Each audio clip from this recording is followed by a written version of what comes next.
بسم اللہ الرحمن الرحیم۔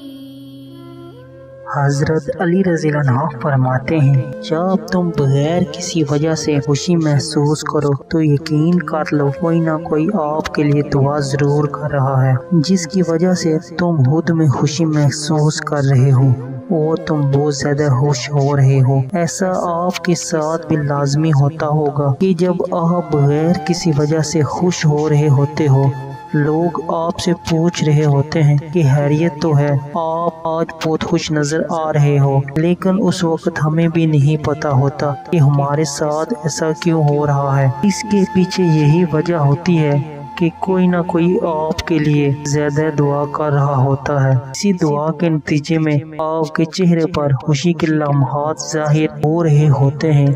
وہ دعا آپ کی ماں باپ کی بھی ہو سکتی ہے، وہ دعا آپ کے دوست کی بھی ہو سکتی ہے، وہ دعا آپ کے قریبی شخص کی بھی ہو سکتی ہے جو آپ کے لیے دعا کر رہا ہوتا ہے۔ جب ہم کسی کے لیے دعا کریں گے تو سب سے پہلے وہ ہمارے حق میں قبول ہوگی، بعد میں دوسروں کے لیے ہوگی۔ حضور پاک نے فرمایا، اللہ تعالیٰ فرماتے ہیں، میں پہلے تجھ سے شروع کروں گا، تم جو دعائیں دوسروں کے لیے مانگ رہے ہو وہ سب دعائیں میں پہلے تمہارے حق میں قبول کروں گا، پہلے تمہیں دوں گا، پہلے تمہیں عطا کروں گا۔ سب سے زیادہ قبول ہونے والی دعائیں کون سی ہیں؟ یاد رکھیں، نبی پاک نے فرمایا 5 دعائیں ضرور قبول کی جاتی ہیں۔ پہلے نمبر پر مظلوم کی دعا، دوسرے نمبر پر حاجی کی دعا، تیسرے نمبر پر مریض کی دعا، چوتھے نمبر پر مجاہد کی دعا اور 5ویں نمبر پر ایک مسلمان بھائی کی دعا جو دوسرے مسلمان بھائی کے لیے اس کے پیٹھ پیچھے کرتا ہے۔ حضرت ابراہیم فرماتے ہیں، میں بیت اللہ شریف ہمیشہ رات کو